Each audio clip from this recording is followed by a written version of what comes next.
Assalamualaikum warahmatullahi wabarakatuh. Bismillahirrahmanirrahim. Alhamdulillahirabbil alamin wassalatu wassalamu ala asyrafil anbiya wal mursalin sayyidina Muhammadin wa ala alihi wa sahbihi ajmain, amma ba'du. Sebelumnya perkenalkan, nama saya Ahmad Khalil. Saya berasal dari Pondok Pesantren Bustanul Ulum Lokorejo. Di sini saya akan mempresentasikan aswaja yang berjudul Maulid. Hari lahir Nabi Muhammad SAW memiliki keistimewaan sendiri bagi setiap umat Islam. Pada hari kelahiran ini, umat Islam di berbagai dunia merayakan dengan berbagai macam acara yang pada intinya untuk mengingat kembali perjuangan dan suri tauladan yang dicontohkan oleh Nabi Muhammad SAW. Beragam cara untuk mengungkapkan rasa kegembiraan seperti merayakan Maulid Nabi Muhammad SAW. Dalam presentasi ini, saya akan memaparkan legalitas syariat perayaan tersebut diharamkan atau dianjurkan. Hal ini sangatlah penting mengingat munculnya tuduhan yang ditujukan kepada umat Islam yang melakukan perayaan Maulid Nabi Muhammad SAW sebagai perilaku bid'ah atau tercela. Bahkan sampai masukkan mereka sebagai ahli neraka yang kekal. Mereka sesungguhnya merupakan golongan minoritas yang tak pernah mau mendengar dalil dari orang lain. Selalu menyikapi segala perbedaan dengan hitam putih, benar salah, surga neraka. Bahkan dalam hal ini mereka sampai mengeluarkan fatwa mengharamkan seluruh hidangan maulid. Bahkan dikatakan keharamannya melebihi haramnya memakan hewan daging babi. Na'udzubillah. Kita semua berlindung kepada Allah dari pejuang nafsu yang selalu merasa benar sendiri. Perlu kita ketahui bahwasanya mereka hendak menilai semua urusan agama ini hanya dengan kaidah dari Ibnu Taimiyah. Lau kana khairan lasabaquna ilaih. Jika perkara itu baik, pasti para salaf telah melakukannya. Dengan kaidah ini orang-orang awam semakin membeku. Mereka semakin sulit diajak berdiskusi. Semakin menikmati fatwa-fatwa yang tidak populer hingga tumbuh suburlah para penyesat umat yang tak pernah mau mendengar atau membaca dalil dari orang lain. Bahkan kaidah yang mereka keluarkan, mereka tempatkan ke tempat yang lebih tinggi daripada dalil-dalil syar'i. Perlu kita ingat bahwa sesuatu yang dikuatkan oleh dalil-dalil syar'i itu benar adanya, bukan bid'ah. Karena Allah Subhanahu wa taala berfirman, "Waf'alul khaira la'allakum tuflihun." Dan perbuatlah kebajikan supaya kamu mendapat kemenangan. Menurut Syekh Jalaluddin Asyuti di dalam kitabnya Al-Hawi lil Fatawa, perayaan Maulid besar-besaran pertama kali dilakukan oleh Raja Muzaffar, penguasa wilayah Ibril. Beliau adalah seorang raja pemberani, alim, dermawan dan adil. Sampai sekarang, tradisi baik ini terus berlanjut dan tetap dipertahankan oleh sebagian besar umat Islam, khususnya di Indonesia.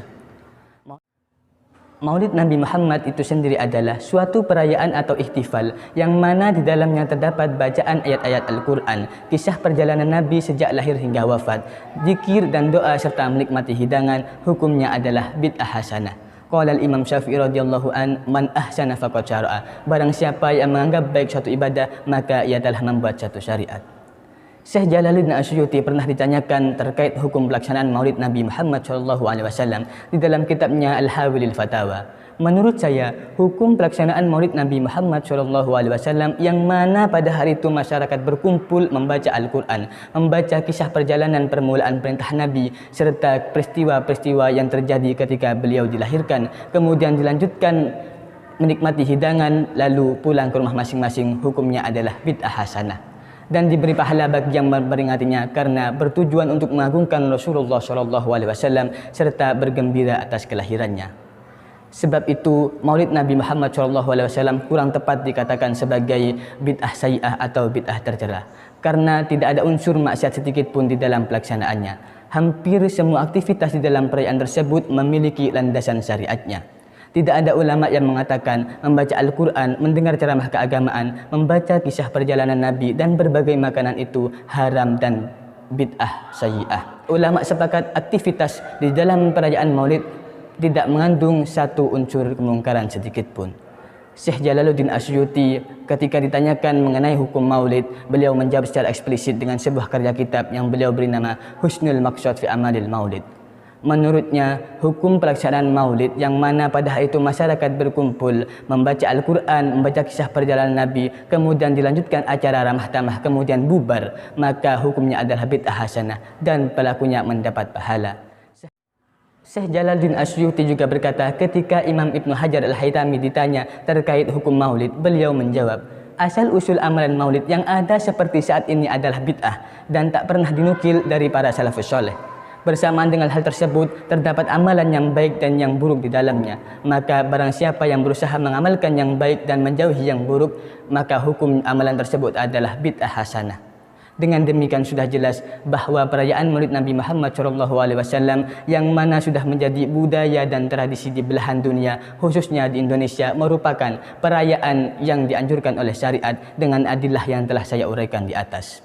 Sehingga tidak dilakukan kembali bahawa perayaan tersebut menyimpang dari koridor syariah karena di dalamnya terdapat hal-hal yang bermanfaat, khususnya untuk menumbuh kembangkan kecintaan kita kepada baginda Rasulullah SAW.